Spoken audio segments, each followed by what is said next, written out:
All right, hello, Daniel Grimmett here. Welcome to the Make a Living Producing YouTube channel, the place where I make crappy drawings and you learn how to build a successful music production company. So, what I'm going to talk about today isn't something that I talk about often, but it's come up in conversation, and I see a lot of the same material out there on this stuff. So, we're going to talk about selling beats in 2018 and what I would do if I was starting now, starting in 2018 and wanted to sell beats or build a music production company.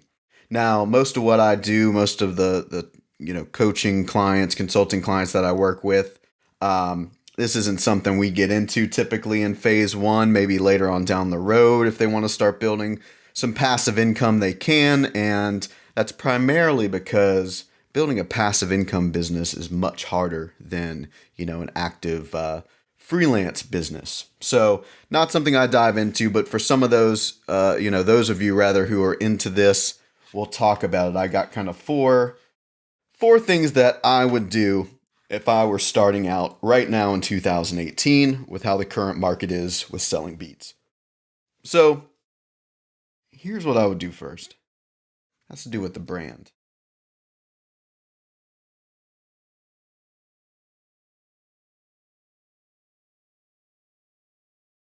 I would focus on branding myself as a music producer more than a beat company, like instead of Daniel Grimmett Beats or whatever, firebeats.org, I would be branding Daniel Grimmett. I would be branding myself as a producer and be really clear on, if I'm doing hip hop, what subgenre am I really great at? Getting really clear and focused and building my brand name myself instead of a beat site name.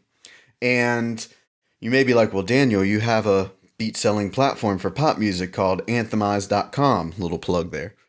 And yes, that's true, but you got to take into consideration that we started that a while back, and that thing is a whole, platform. So it's not your run of the mill beat site. So a lot of people aren't interested in building like a platform like that, right? A lot of extra work. It's expensive to do.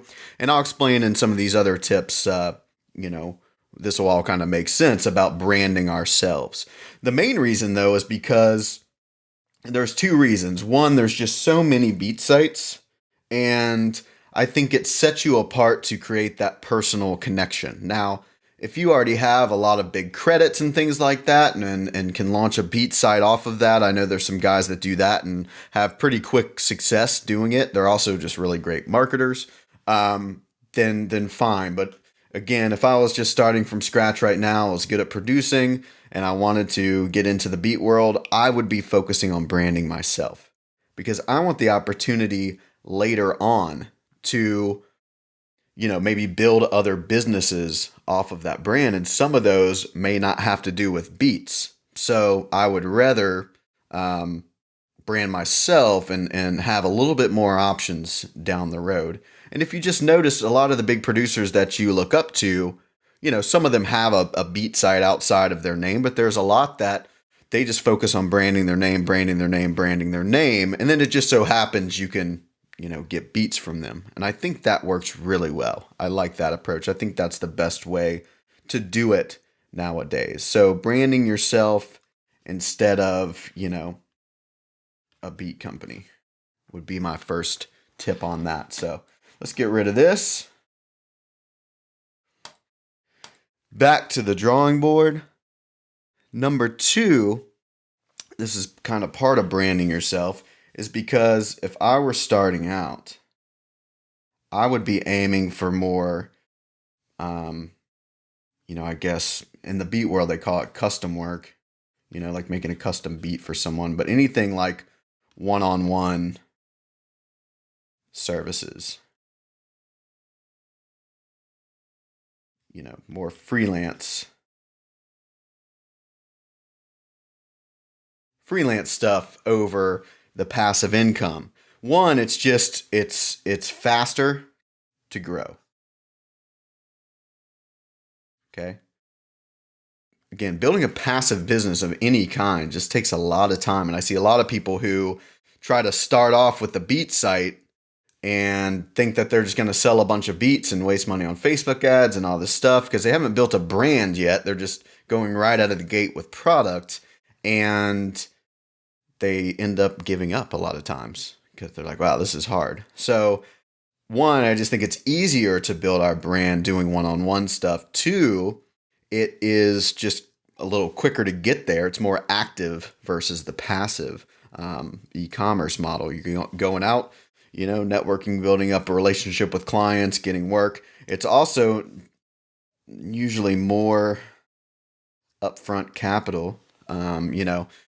If you gotta, it takes some work to get up to where your beat site is doing, $1,000 a month in passive revenue, and you got to make a lot of beats to get to that. Or, I would rather just make custom beats for $1,000 and do, focus on, okay, how can I get 3 or 4 of those jobs a month? Because then I have startup capital that I can invest, back into the beat site.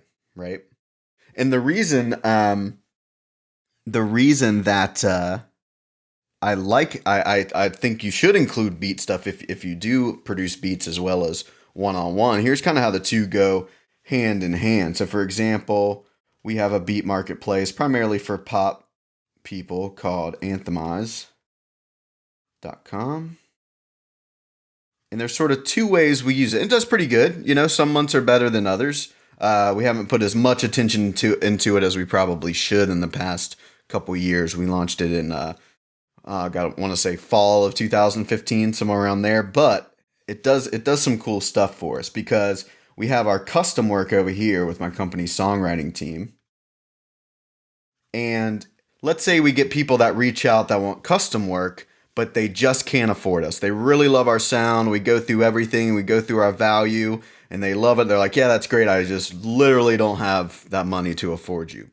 Well, we have another option for them now. We can drop them down to here, to Anthemize. So maybe they go and pick up a couple tracks for $100 or something. So that way we don't lose money on them, and they're still getting our sound in a sense, not as custom, but they're getting it. They can start off and get going with their music career, and then maybe later they can go back to songwriting team and hire us for custom stuff when they're at that level.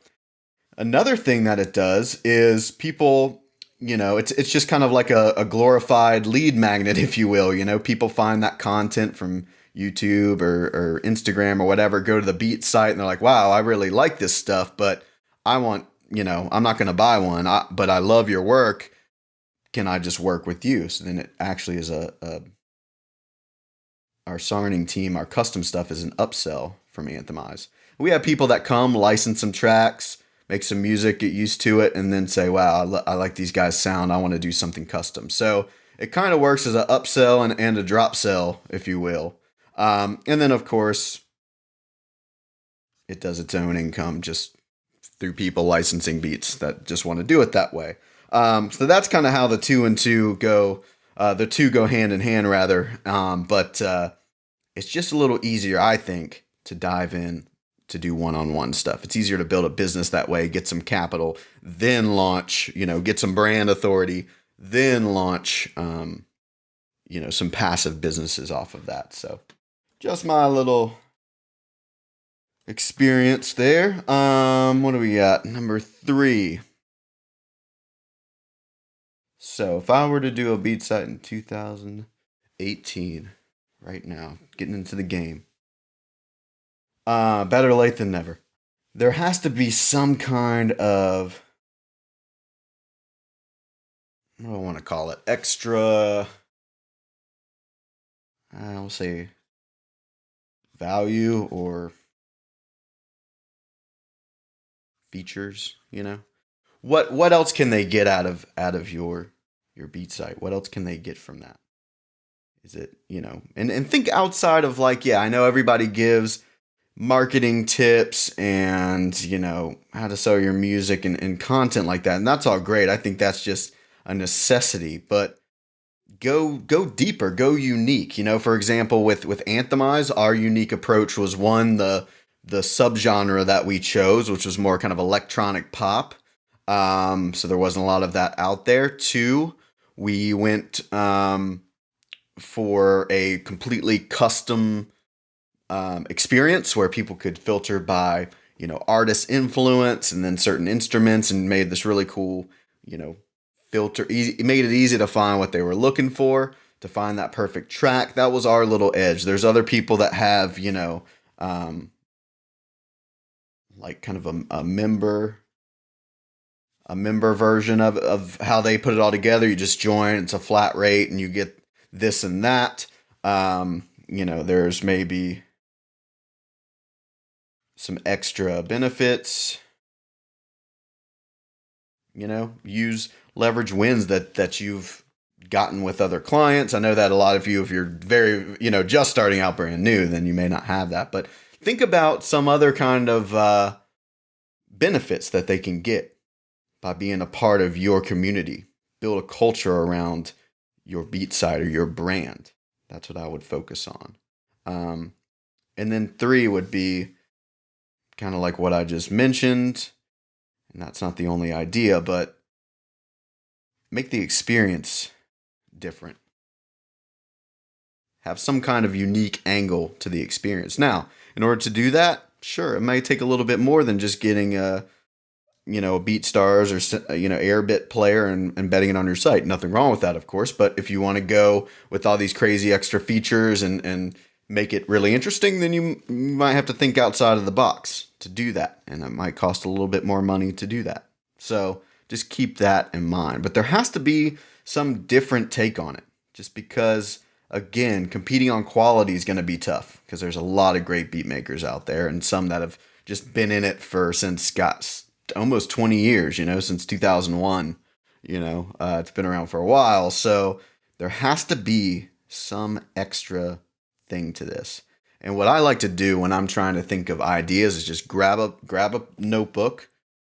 Don't type it. Grab an actual notebook where you're writing and just have a brainstorming session. Put on some music, start thumping it, and just write. What else? What could I do? What do the clients that I want to work for, what do they need? What would actually help them outside of the beat, just getting a great track, right? So I think, a good example of this that I've seen recently, and I'm sure some of you know more about who's out there than I do, but I really like what the Legion Beats guys are doing. And if I'm not mistaken, I think the guy that runs that has some credits and built upon that, of course, so that helps. But they just have really good marketing. Their brand identity is very interesting looking. It's different, and they have some features there that are built in that no one, very few other people are doing, or they're doing it better. So check them out. I like what they're doing in that space for sure. Number 4, the last one here, is going to be, oh yeah,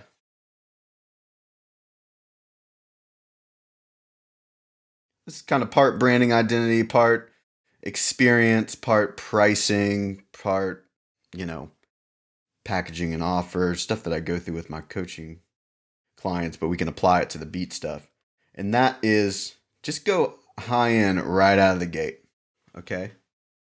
High end looking brand identity, obviously high end, quality tracks. I'm going to assume you have that already. But outside of that, everything needs to be high end. A lot of the beat sites, to me, the branding, logo, everything just looks kind of cheap, And how do you know if yours looks cheap?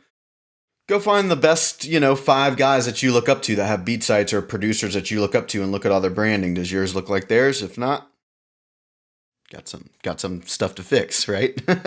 Got some stuff to fix. The other part of this, though, too, is there's a ton of great graphic designers who specialize in, making stuff for beat producers, logos, and websites, and SoundClick templates and things like that.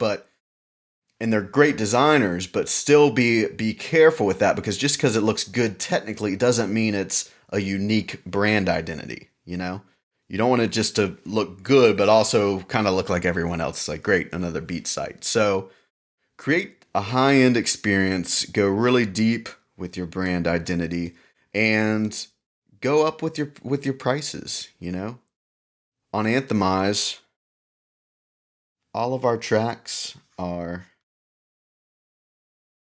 50. We don't do exclusive, by the way. So leaving exclusive out, I'm just talking about licensing here. Exclusive, we push them up to custom.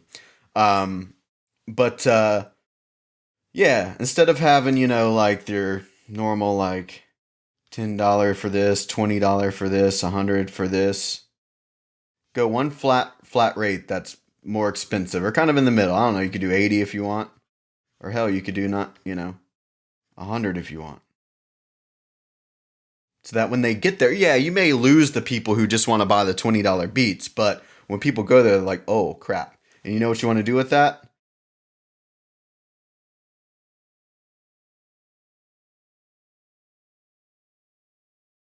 All inclusive.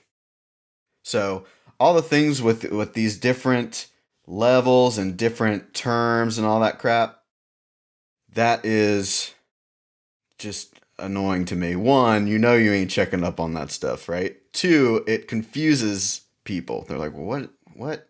Just make it easy and all inclusive. You come up with the terms for your business. Sure, if you want to put a clause in there that says, hey, if this happens with the song, then we need to renegotiate. But if something happens with the song, you'll obviously know. It should be that big. Make it easy because we want our clients to go out and have the best opportunity to bring in income off their music, because if they're bringing in income off their music, they're going to continue to invest in us. So don't make it difficult. Don't do other terms and crap. That's obnoxious, I think.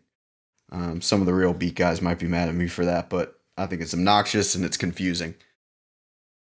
Lock in a price, say, hey, this is my value, this is what I want for this, and this is how we do it. If someone says I can't afford it, great. Say, well, cool, I run sales every so often, you can wait till then.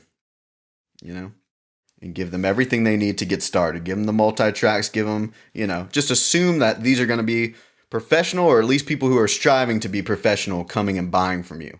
That's what we want to attract, because if we attract them here, then when we move them into custom stuff, we're going to have a better client for custom work or mixing and mastering, custom beats, whatever. Okay?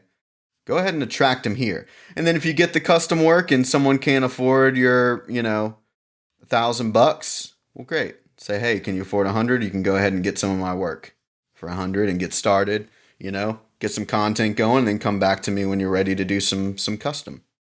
So anyway, that's what I would do if I was starting a beat site in 2018 or, pursuing that route. I hope that helped. Like always, if you want to check out, I got a 40-minute class on music producer marketing, what my clients and myself are doing to build 5 and 6 figure music production businesses online, particularly in client services. Again, the beat stuff I don't talk about too much until later on, but if you're more interested in custom work and how to do that, how to attract those clients, how to run a business that way alongside your beats, definitely check out that class. The link is in the description, and it's free and fantastic. Thanks for watching, and we will see you next time.